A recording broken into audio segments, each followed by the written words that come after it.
बिस्मिल्लाहिर्रहमानिर्रहीम। आज हमारा टॉपिक है स्टैटिस्टिकल इन्फ्रेंस हाइपोथेसिस टेस्टिंग। इससे पहले हम पढ़ चुके हैं एस्टिमेशन। स्टैटिस्टिकल इन्फ्रेंस के दो हमारे पास टाइप्स होती हैं, एक एस्टिमेशन और दूसरा testing of hypothesis. Estimation chapter number 15 में हम डिस्कस कर चुके हैं, जिसमें हमने पॉइंट एस्टिमेशन और इंटरवल एस्टिमेशन पढ़ा था और पॉइंट एस्टिमेट्स की डिफरेंट प्रॉपर्टीज पढ़ी थी और उसके बाद पॉइंट एस्टिमेट्स के मेथड्स पढ़े थे। 3 मेथड हमने पढ़े थे, method of least square, method of moments और method of maximum likelihood estimator. तो उसमें हमने पढ़ा था कि मेथड ऑफ मैक्सिमम लाइक्लीहुड जो है वो मोर एफिशिएंट होता है। इसका क्वेश्चन अक्सर आया होता है कि कौन सा मेथड जो है ज़्यादा एफिशिएंट होता है। तो मेथड ऑफ मैक्सिमम लाइक्लीहुड जो है ये मोमेंट्स के मुकाबले में ज़्यादा एफिशिएंट होता है। आज हम स्टार्ट करते हैं टेस्टिंग ऑफ हाइपोथेसिस। तो हाइपोथेसिस टेस्टिंग ये एक प्रोसीजर है या मेथड है जिसमें हम सैंपल डाटा को यूज करते हुए पॉपुलेशन पैरामीटर के बारे में कोई स्टेटमेंट जो गिवन होती है पॉपुलेशन पैरामीटर के बारे में, उस स्टेटमेंट्स को टेस्ट करते हैं कि आया वो स्टेटमेंट ट्रू है या फॉल्स है। वो जो स्टेटमेंट होती है उसको हम क्या कहते हैं, हाइपोथेसिस कहते हैं।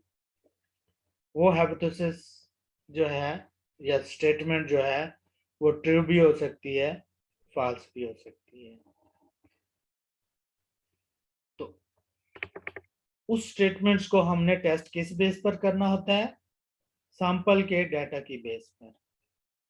यानी सैंपल की जो इंफॉर्मेशन हमें गिवन होंगी उसको इस्तेमाल करते हुए हमने ये सारा प्रोसेस करना होगा। और ये पूरा जो मेथड होता है या प्रोसीजर होता है इसको हम टेस्टिंग ऑफ हाइपोथेसिस कहते हैं। अब हाइपोथेसिस हमारे पास दो तरह के होते हैं। एक हमारे पास नल हाइपोथेसिस और दूसरा अल्टरनेटिव हाइपोथेसिस।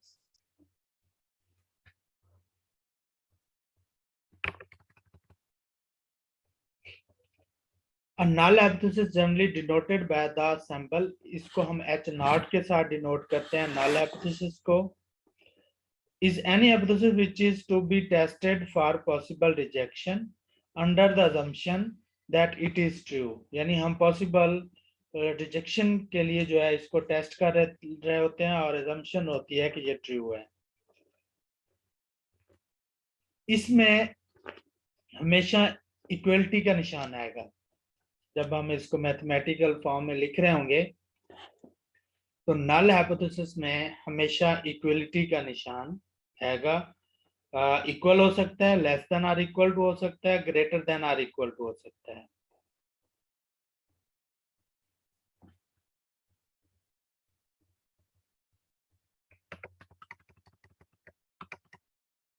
उसके बाद अल्टरनेटिव हाइपोथेसिस आता है। अल्टरनेटिव हाइपोथेसिस इसका उल्ट होता है नल हाइपोथेसिस का।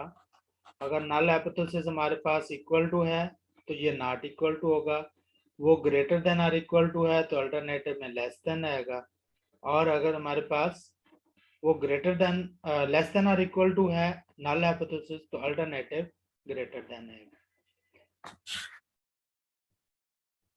और ये इसकी डेफिनेशन क्या बनेगी, is any other hypothesis which we accept when the null hypothesis H naught is rejected. यानी ये कोई अदर हाइपोथेसिस होगा जब हम एच नॉट को रिजेक्ट करेंगे तो इसको हम अल्टरनेटिव को एक्सेप्ट कर रहे होते हैं। इसको डिनोट हम H1 के साथ या HA के साथ डिनोट करते हैं। तो इसकी ये तीन हालतें बन सकती हैं, not equal to, greater than या फिर लेस देन। उसके बाद है simple and composite hypothesis. Simple hypothesis में एक ऐसा हाइपोथेसिस होता है जिसमें पैरामीटर की वैल्यूज स्पेसिफाइड की गई हों। स्पेसिफाइड यानी एक सिंगल वैल्यू के साथ उसको स्पेसिफाइड किया गया हो तो वो सिंपल हाइपोथेसिस कहलाएगा। For example mu is equal to 12, तो ये एग्जैक्टली इक्वल टू 12 म्यू किया गया, या sigma square is equal to 4, तो इसको हम क्या कहेंगे कि सिग्मा स्क्वायर और जो मीन है पॉपुलेशन पैरामीटर ये स्पेसिफाइड किए गए हैं। जब स्पेसिफाइड किए गए होंगे तो वो सिंपल हाइपोथेसिस कहलाएगा। आगे आता है कंपोजिट हाइपोथेसिस। कंपोजिट हाइपोथेसिस तब कहलाएगा जब ये स्पेसिफाइड नहीं किए गए हों बल्कि एक से ज्यादा वैल्यूज ये ऑक्यूपाई कर सकें, तो इसको हम कहेंगे वो कंपोजिट हाइपोथेसिस है। एक से ज्यादा कैसे? फॉर एग्जांपल इसमें वो उसमें इक्वल डायरेक्ट आ रहा था। अगर हमारे पास म्यू लेस ग्रेटर देन 62 आ जाए, इट मींस कि इससे ग्रेटर कोई भी वैल्यूज ले सकता है, एक स्पेसिफिक एक वैल्यू नहीं होगी इसमें। उसके बाद सिग्मा स्क्वायर के लिए वो बता रहे, यानी अगर दो हमारे पास पैरामीटर्स हैं उसमें से एक भी अगर हमारे पास स्पेसिफिक ना हो तो फिर भी उसको हम कंपोजिट हाइपोथेसिस कहेंगे, या दोनों ना हो या एक भी ना हो तो फिर भी वो कंपोजिट हाइपोथेसिस कहलाएगा। जैसे यहाँ पर म्यू स्पेसिफिक कर दिया 62 और सिग्मा स्क्वायर जो है लेस देन 4 कर दिया है, तो ये स्पेसिफिक नहीं है। तो ये इसकी वैल्यू जब स्पेसिफिक नहीं होगी तो हम इसको कहेंगे ये कंपोजिट है। इसके लिए एक और टर्म यूज होती है, एग्जैक्ट एंड इनएग्जैक्ट। एग्जैक्ट का मतलब ये होगा कि जब बिल्कुल वो स्पेसिफाइड किया गया होगा, इक्वल वैल्यूज आ रही होंगी, जैसे म्यू इज इक्वल टू 62 है या population proportion is equal to 0.5 है, तो ये एग्जैक्ट में आएगा। इन एग्जैक्ट में क्या आएगा? जब mu naught is equal to 62, यानी वो लेस देन हो सकता है, ग्रेटर देन हो सकता है, स्पेसिफाइड नहीं किया गया होगा, तो वो इन एग्जैक्ट आएगा। इन एग्जैक्ट हाइपोथेसिस उसको कहेंगे। तो इन एग्जैक्ट और हमारे पास कंपोजिट जो है वो एक जैसे हो सकते हैं, और एग्जैक्ट और सिंपल जो है वो एक जैसे हो सकते हैं, या एग्जैक्ट को आप सिंपल कह सकते हैं, सिंपल को एग्जैक्ट कह सकते हैं। उसके बाद हमारे पास है test statistic, a sample statistics which provides a basis for testing a null hypothesis. यानी एक सैंपल स्टैटिस्टिक होती है जो नल हाइपोथेसिस को टेस्ट करने के बेसिस बनाती है, is called a test statistic. Every test statistics has a probability sampling distribution, यानी जो भी टेस्ट स्टैटिस्टिक होगी उसकी प्रोबेबिलिटी या सैम्पलिंग डिस्ट्रीब्यूशन होती है, which gives the probability of obtaining a specified values of the test statistic। यानी जो वैल्यूज हमने टेस्ट स्टैटिस्टिक की निकाली होती हैं उनकी वो प्रोबेबिलिटी जो है वो डिफाइन करती है। When the null hypothesis is true, it is important to remember that a test statistics does not prove the hypothesis to be correct, but it furnished an evidence against the hypothesis। यानी उसके against जो है ये evidence देता है कि उसको accept करना है या रिजेक्ट करना है। The sampling distribution of the most commonly used test, हम इसमें टी टेस्ट, काई स्क्वायर, जी टेस्ट, एफ टेस्ट, डिफरेंट जो है नेक्स्ट चैप्टर्स में इसके टेस्ट यूज करेंगे। ये टेस्ट स्टैटिस्टिक कहलाते हैं। उसके बाद हमारे पास आता है एक्सेप्टेंस और रिजेक्शन रीजन।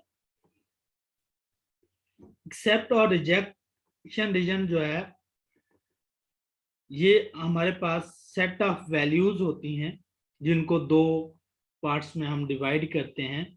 एक पार्ट हमारा एक्सेप्टेंस रीजन कहलाता है, दूसरा पार्ट हमारा रिजेक्शन रीजन कहलाता है।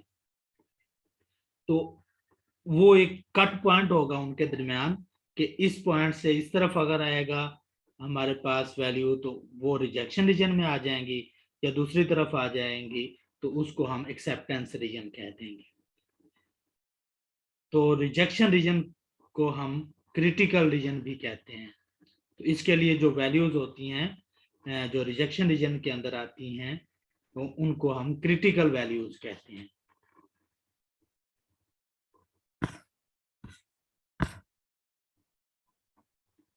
इसको निकालते कैसे हैं वो आगे इसका हम देखते हैं कि किस तरह हमने इसको डिफरेंट टेस्ट के लिए डिफरेंट क्राइटेरिया होगा इसके रीजन का, क्रिटिकल रीजन का डिफरेंट क्राइटेरिया होगा हर टेस्ट के लिए अलग-अलग।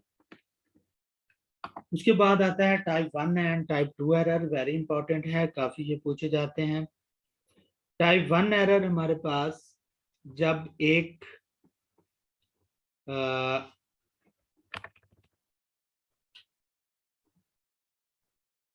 ट्रू हमारे पास एच नॉट ट्रू हो और उसको हम रिजेक्ट कर दें, यानी एक अच्छी चीज को हमने रिजेक्ट कर दिया तो ये टाइप 1 एरर कहलाएगा। यानी नल हाइपोथेसिस ठीक था, ट्रू था, लेकिन हमने उसको रिजेक्ट कर दिया तो ये हमने टाइप 1 एरर किया है। इसके अगेंस्ट अगर एच नॉट फॉल्स था और उसको हमने एक्सेप्ट कर लिया, एच नॉट फॉल्स था और एच नॉट को एक्सेप्ट कर लिया तो ये टाइप 2 एरर कहलाएगा। अब करेक्ट डिसीजन जो होगा, अगर एच नॉट ट्रू हो और उसको एक्सेप्ट कर लेंगे तो वो करेक्ट डिसीजन होगा। दूसरे फॉर्म में अगर एच नॉट फॉल्स हो और फॉल्स चीज को अगर हम रिजेक्ट कर देते हैं तो वो भी करेक्ट डिसीजन होगा। तो दो हमारे पास एरर हैं, एक को हम एरर टाइप 1 एरर कहेंगे और दूसरे को हम टाइप 2 एरर कहेंगे। आगे अगर इसकी कोई एग्जांपल लें तो एक अच्छा खिलाड़ी नहीं था और उसको टीम में सिलेक्ट कर लिया जाए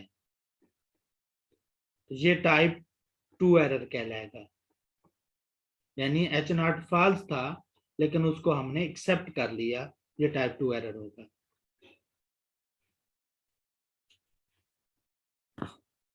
टाइप 1 एरर में एक अच्छा प्लेयर था, उसको हमने टीम में शामिल नहीं किया तो ये क्या कहलाएगा, टाइप 1 एरर कहलाएगा। तो इसको हम इस फॉर्म में भी लिख सकते हैं कि टाइप 1 एरर अगर आपने लिखना हो, टाइप 1 एरर ये इक्वल टू क्या होता है, इसमें हम रिजेक्ट करते हैं एच नॉट को, गिवन दैट, इसको हम क्या करते हैं, given that H naught is true, ये टाइप 1 एरर। टाइप 2 एरर में हम क्या करते हैं, टाइप 2 एरर इक्वल टू, इसमें हम एक्सेप्ट करते हैं एच नॉट को, given that H naught is false, H naught false था और उसको हमने एक्सेप्ट कर लिया, ये टाइप 1 और टाइप 2 एरर। आगे आती हैं इनकी प्रोबेबिलिटीज, टाइप 1 एरर की प्रोबेबिलिटी और टाइप 2 एरर की प्रोबेबिलिटी। टाइप 1 एरर की जो प्रोबेबिलिटी है उसको हम अल्फा के साथ डिनोट करते हैं और टाइप 2 एरर की जो प्रोबेबिलिटी है उसको हम बीटा के साथ डिनोट करते हैं। जो टाइप 1 एरर है ये लेवल ऑफ सिग्निफिकेंस के अल्फा जो होता है उसके इक्वल होता है टाइप 1 एरर। तो अल्फा भी एक्चुअली क्या होती है, ये भी प्रोबेबिलिटी होती है टाइप 1 एरर की।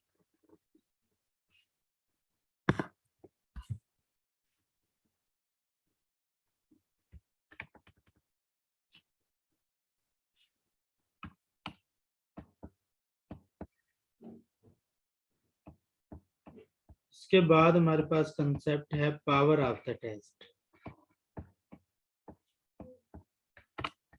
The power of the test, power कब होगी?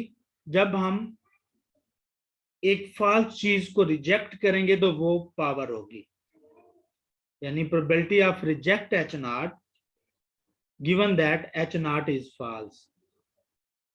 बीटा हमारे पास क्या था? जो टाइप 2 एरर था वो था accept H naught when H naught is false. तो इसको अगर हम 1 में से माइनस कर देंगे तो वो हमारे पास पावर बन जाएगी। 1 माइनस बीटा जो है ये पावर बन जाएगी। अच्छा, एक और क्वेश्चन आता होता है कि अगर हम n जो है इंक्रीज करते हैं, सैंपल साइज इंक्रीज करते हैं,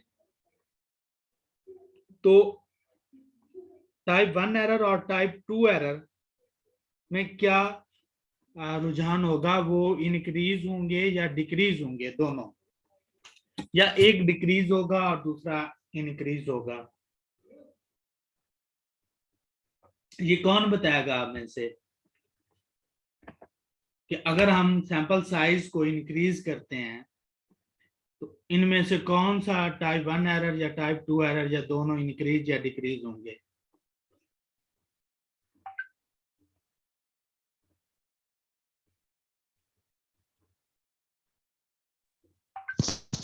सर आप ही बता दें। इसमें सैंपल साइज को इंक्रीज करने से टाइप 1 एरर और टाइप 2 एरर दोनों कम होते हैं।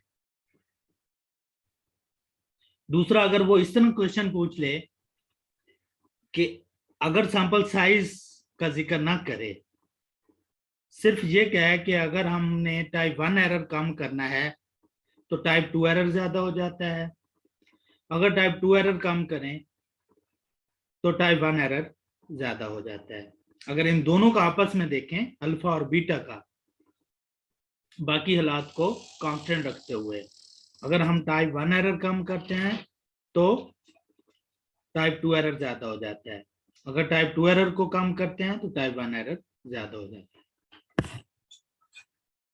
और सैंपल साइज अगर हम डिक्रीज करते हैं तो दोनों अल्फा और बीटा ज्यादा होंगे, अगर सैंपल साइज हम इंक्रीज करते हैं तो दोनों कम होंगे।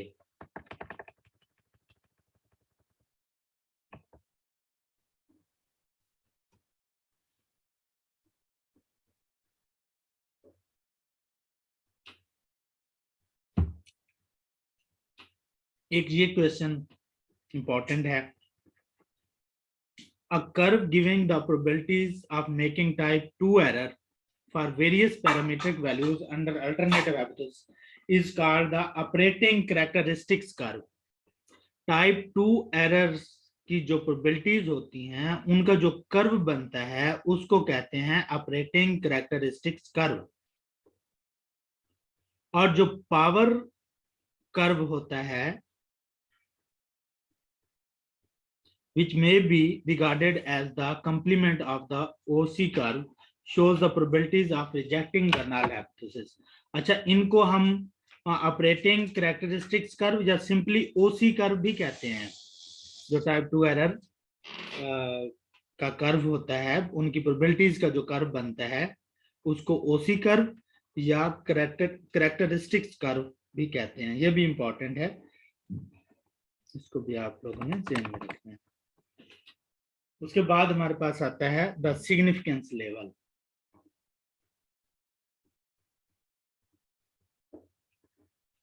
पीछे भी हमने डिस्कस कर लिया है ये कि test is the probability used as a standard for rejecting a null hypothesis H naught when H naught is assumed to be true। यानी ये प्रोबेबिलिटी होती है रिजेक्टिंग H naught की जबकि H naught को अज्यूम किया गया हो कि वो ट्रू है, तो इस प्रोबेबिलिटी को हम सिग्निफिकेंस लेवल कहते हैं और इसको हम डिनोट करते हैं अल्फा के। और ये एक्चुअली यहाँ पे देखें, ये भी लिखा हुआ है कि ये टाइप 1 एरर के इक्विवेलेंट होता है। ये बहुत आता है question. The value alpha is also known as the size of the critical region इस अल्फा को हम size of the critical region भी कहते हैं, इस अल्फा को हम type 1 error, probability of type 1 error भी कहते हैं। तो मोस्टली जो हमारे पास सिग्निफिकेंस लेवल यूज होते हैं वो 0.05 या 0.01% जो है लेवल ऑफ सिग्निफिकेंस हम आमतौर पर यूज करते हैं। तो इसका मतलब क्या होता है, 5% जब हम यूज करते हैं तो इट मीन्स कि हमारे पास 5% चांसेस हैं टाइप 1 एरर करने के, यानी जो हम डिसीजन लेंगे उसमें 5% चांसेस होंगे टाइप 1 एरर करने के। अगर 1% पे हम कर रहे हैं तो इट मीन्स के 1% चांसेस होंगे टाइप 1 एरर के अक्सर होने के। तो 5% जब हम कर रहे होते तो इन अदर वर्ड्स उसका ये भी मतलब होता है कि हम 95% कॉन्फिडेंट होते हैं कि हमारा डिसीजन जो है वो दुरुस्त होगा, या फिर 5% चांसेस हैं कि टाइप 1 एरर करेंगे, या फिर 95% कॉन्फिडेंट होंगे कि हमारा जो डिसीजन होगा वो करेक्ट होगा। उसके बाद है test of significance. A test of significance is a rule or procedure. ये क्या होता है, रूल या प्रोसीजर होता है by which sample result are used to decide whether to accept or reject the null hypothesis. यानी सैंपल्स के results को हमने देखकर ये डिसाइड करना होता है कि वेदर हम नल हाइपोथेसिस को एक्सेप्ट करें या रिजेक्ट करें। Such a procedure is usually based on test statistics, और ये डिपेंड करता है टेस्ट स्टैटिस्टिक्स के पे और उसकी जो सैम्पलिंग डिस्ट्रीब्यूशन होती है उस पर डिपेंड करता है। A value of the statistics is said to be statistically significant when the probability of its occurrence under H naught is equal to or less than the significance level. यानी उस जो test statistic की value आती है उसकी जो probability होती है, अगर उसके अकर होने की जो प्रोबेबिलिटी है वो लेस देन हमारे पास लेवल ऑफ सिग्निफिकेंस आ जाए, जो भी हमने लेवल ऑफ सिग्निफिकेंस अपना मुख्तस किया होगा 0.05 या 0.01, उसके साथ हम उसकी प्रोबेबिलिटी को, जिसे हम पी वैल्यू कहते हैं, तो एक्चुअली जो हमारे पास पी वैल्यू है वो होती क्या है, वो जो हमारे पास टेस्ट स्टैटिस्टिक होता है उसकी अक्कर होने की प्रोबेबिलिटी होती है,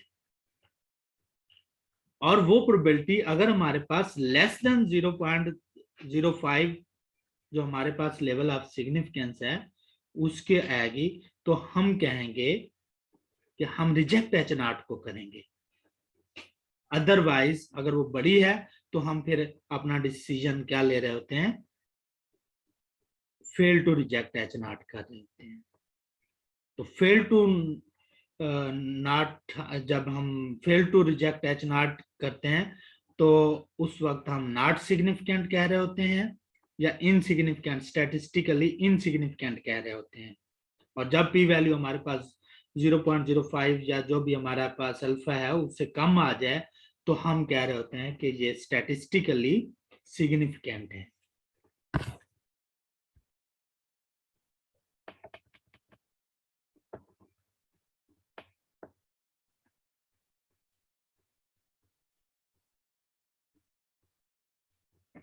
वन टेल्ड और two tail test. Two tail test जो हमारे पास तीन कैटेगरीज होती हैं नल हाइपोथेसिस की, अल्टरनेटिव हाइपोथेसिस की। एक में फॉर एग्जांपल अगर म्यू के बारे में हम टेस्टिंग कर रहे हूं तो mu naught is equal to mu naught, और दूसरा mu greater than mu naught, और third mu less than mu naught. अब इसमें जो हमारे पास रिजेक्शन रीजन होता है ये दोनों तरफ आ जाता है, इधर भी और इधर भी, ये दरमियान वाला एक्सेप्टेंस रीजन होता है। तो अगर रिजेक्शन रीजन दोनों तरफ लाई करेगा तो इसको हम टू टेल टेस्ट कहेंगे। Two tail not equal to जब भी होगा इट मींस कि हमारे पास टू टेल टेस्ट है। ये mu greater than mu not, इसमें हमारे पास रिजेक्शन रीजन जो है राइट साइड पर ये होगा और इसको हम वन टेल कहेंगे। लेकिन कौन सा वन टेल? राइट टेल भी इसको हम कहेंगे। ये सिर्फ राइट टेल है। इसके अगेंस्ट म्यू अगर लेस देन आ जाए, इसमें हमारे पास क्रिटिकल रीजन इस तरफ बनेगा, इसको हम क्या कहेंगे? लेफ्ट टेल कहेंगे।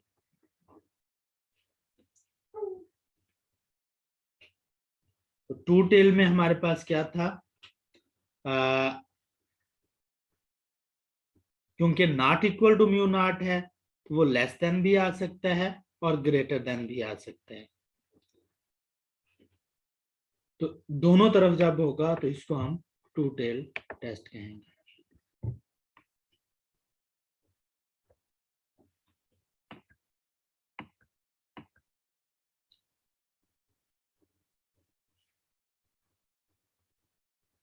अब एक और बात कि जब हम टू टेल कर रहे होते हैं, इसमें अगर हमने जी टेस्ट लगाया तो इसमें जो जी की वैल्यू होती है वो जी अल्फा बाय 2 करते हैं हम कैलकुलेट। जब वन टेल होगा तो फिर हम जी अल्फा करेंगे, और जब इसमें भी हम जी